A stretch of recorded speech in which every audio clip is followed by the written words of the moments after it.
Hey guys, Jonathan was out here for JM Sports 100 and the JM Sports Show. How's it going? I'm here to make NFL playoff picks for Wildcard Weekend 2015. Two games are already in the books. We made picks for them on the JM Sports Show Facebook page.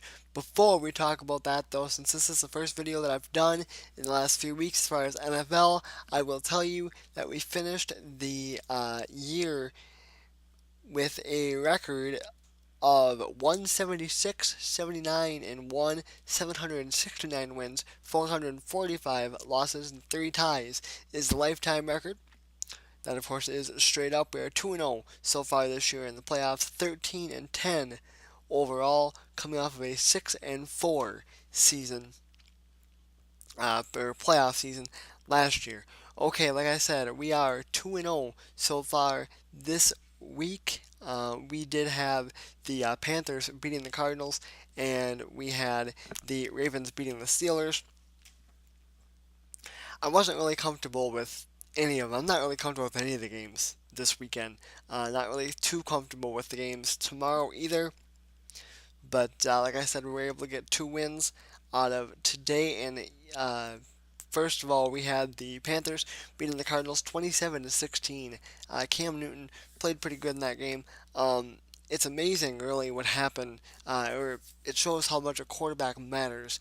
Earlier in the year when Carson Palmer was healthy, we thought the Cardinals were completely going to run away with that division, and they ended up having to settle for a wild card and couldn't even make it out of the wild card round. So that just goes to show how important the quarterback position is in the NFL. And then in the other game on Saturday, we had the Ravens getting a 30 to 17 win against Pittsburgh. That brings us to our 2 games tomorrow. We kick things off at 1:05 Eastern Time on CBS. 5th seed Cincinnati and 4th seed Indianapolis. I think this game is going to go down to the wire. These two teams did play earlier this year. When they did, the Colts dominated the Bengals, and I can't see that happening again. It's not very often in sports that really happens. So I do think the game is going to be tight. I don't necessarily trust Andy Dalton, though. I trust Andrew Luck more than I trust Andy Dalton, and because of that, I am going to go with the Colts to get the win. And in our second game, and honestly probably the more interesting of the two, we have, of course, in the NFC, on Fox at 4:40 Eastern Time, 6th seed Detroit and third seed Dallas.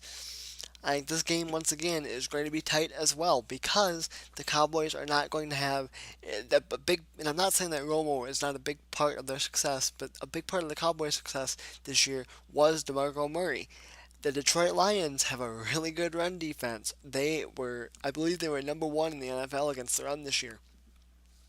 So DeMarco Murray may not be a factor in this game, which means it is going to fall on the shoulders of Tony Romo. Now, because Tony Romo has an offensive line, he had a better year. However, I'm not totally ready to say that Tony Romo can't go out and be the Tony Romo of old, okay? And sometimes in pressure spots, as we all know, he has been known to choke or struggle, and it could happen here. I don't think it does. I think the Cowboys are a little bit better. I think it'll be a day of close football tomorrow. I do have the Cowboys squeaking out a win, but like I say, squeaking. I wouldn't be surprised to see the Lions get the win, but I do think the Cowboys will do it. The Lions, not a great road team, but the interesting thing is the Cowboys aren't always a great home team. So interesting there, and it'll be fun to see how that plays out. So anyway, guys, that is going to do it for me. I am Jonathan with it for JM Sports 100 and the JM Sports Show. Don't forget to like the JM Sports Show page on Facebook and follow us on Twitter. Links, as always, will be in the description. I will see you guys later.